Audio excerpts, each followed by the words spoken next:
I hope you like this video.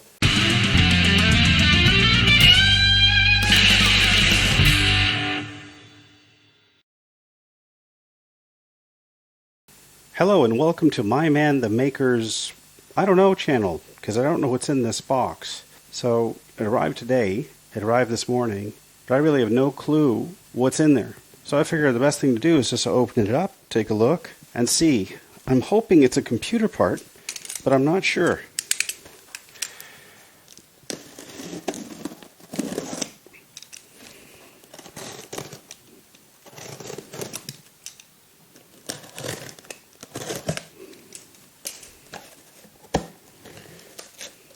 What's inside? Well, it's a big box with not a very big thing inside.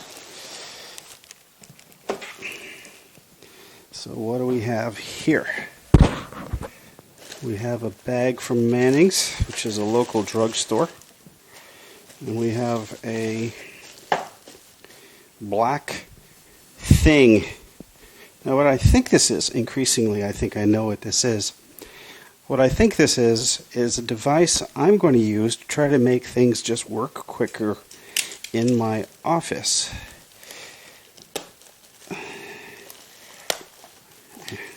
I think I've got here is actually pretty exciting stuff. It is a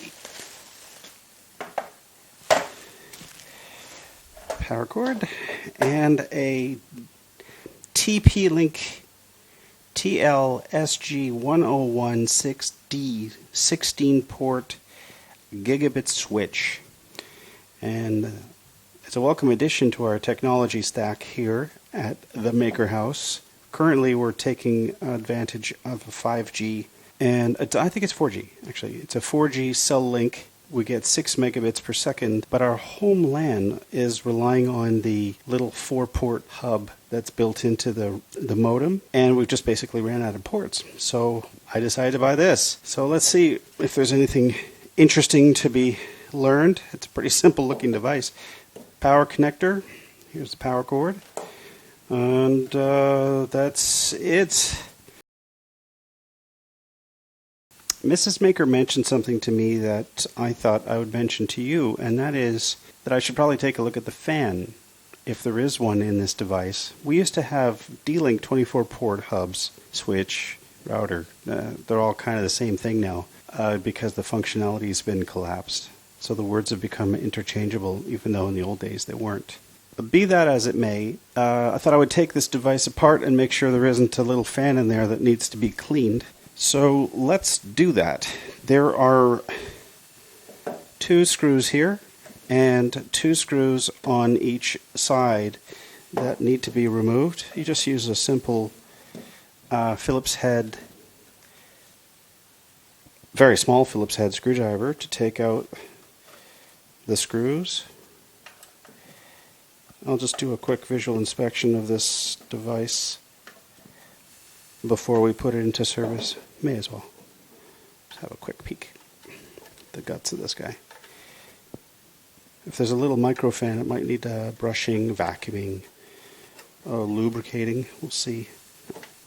Although the latest fans now are maglev, which I think is really nifty. That's an idea. Okay. And here's the last screw.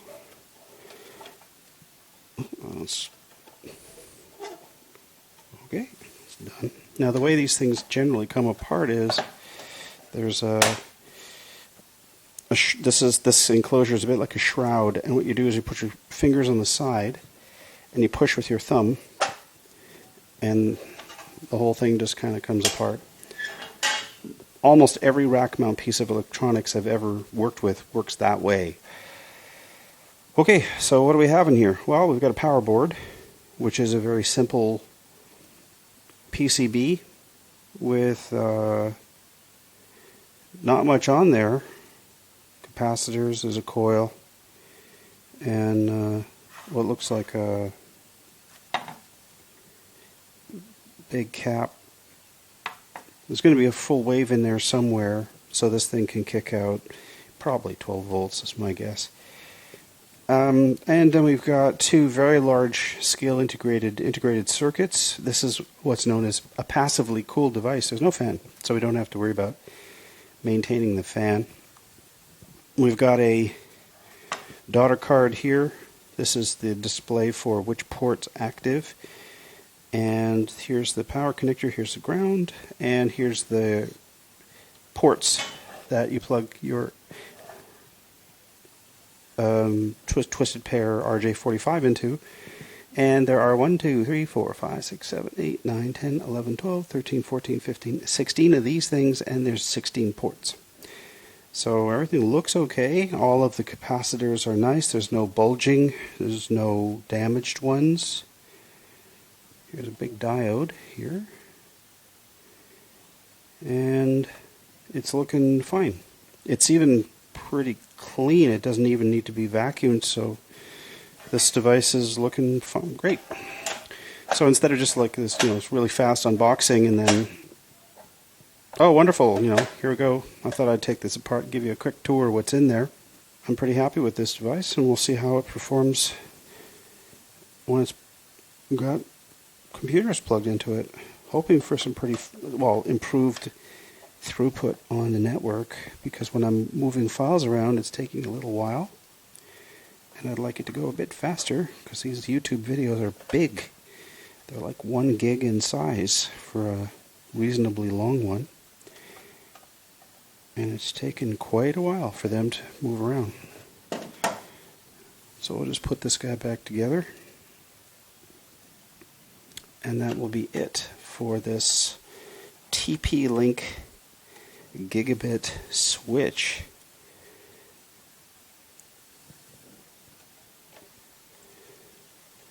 There's a label on the bottom. It says TP-Link model TLSG1016D 16-port gigabit switch. Looks like it can take power from anywhere from Japan to here in Hong Kong or the UK.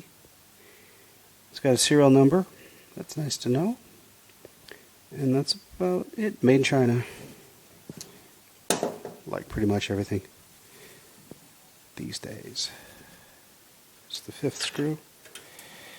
You may be curious as to what these 4 other screw holes are for. What they're for is you put in this L-shaped bracket.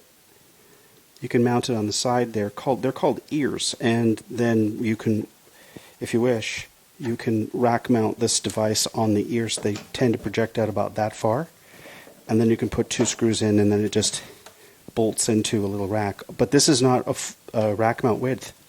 This is a funky width. Typically they're like 24 inches wide. So this one would have very long ears to fit on a standard rack. Well, that's it. Pretty happy with this device. It looks fine by me. Of course, the real test is when we plug it in and start moving data through it, and that comes next. Maybe I can plug it in if I've got enough run length on the cord and see if it powers up. So let's do that. Well, we don't have much run length on the cord, but let's see what we can do here.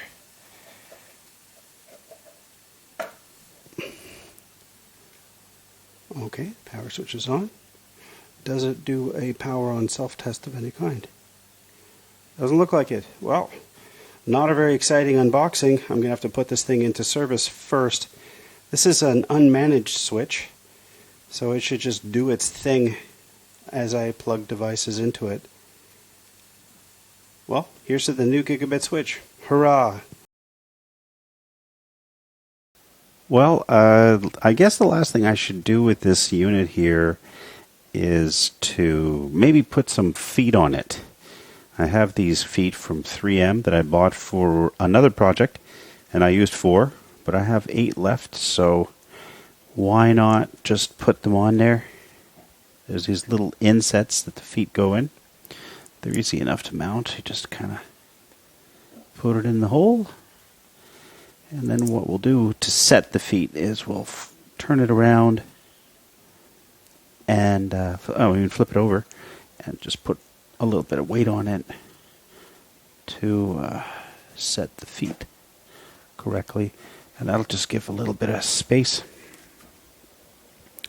So there we are. Let's push down for, well, maybe I count to 10 or so. And that way it won't damage the surface that it's on, and it won't slide around. So that's good. So I find these 3M feet really handy for all kinds of little jobs like this, especially when people, they forget to give you the feet and stuff like that. So that's what we're going to do here. There we are. So I think that's pretty much it for this little project done. Next thing you'll see is the switch in service, but that's going to maybe be in a little while because I have to buy a shelf to put it on. That's it for now.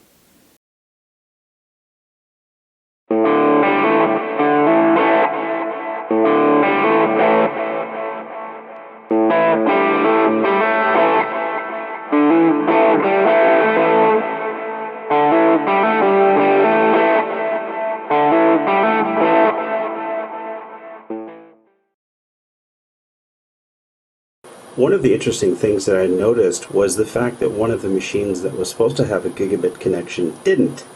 So this switch actually helped me troubleshoot my network a little bit because one of the machines may not have had the right kind of Ethernet cable.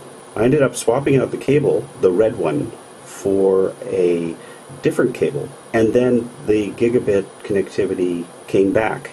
So it's very likely that that machine may not have been running at full speed for quite some time. The user was complaining about slow speeds, but I was not taking those complaints very seriously. So I think I owe Mrs. Maker a bit of an apology because she indeed had a slow connection. But as you can see now, ports 2, 4, 6, 8, and 10 are in use, and port 4, 6, 8, and 10, which are high-speed devices, all running at 1000 megabits per second. And then port 2, which is a printer, only has a 100 megabit connection port on it. So everything is apparently working well. I'm glad I bought this little device because it actually helped me to troubleshoot a problem in my network that's not obvious to the naked eye, because what they used to be plugged into, which is a Huawei device, only shows when computers are plugged in. It doesn't show the link speed. The interface on this is very, very crude, so you don't see anything on that thing, whereas with the TP-Link,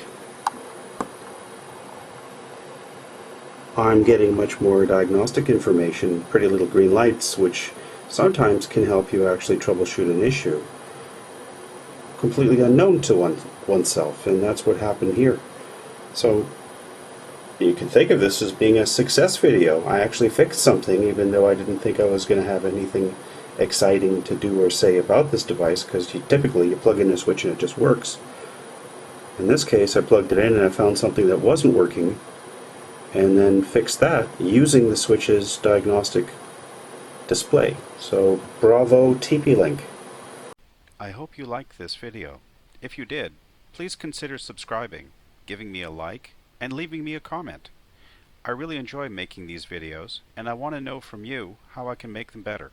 The whole point of these videos is to demonstrate that if I can do something, you can do it too. Well, that's it for now. So long, and remember, keep making.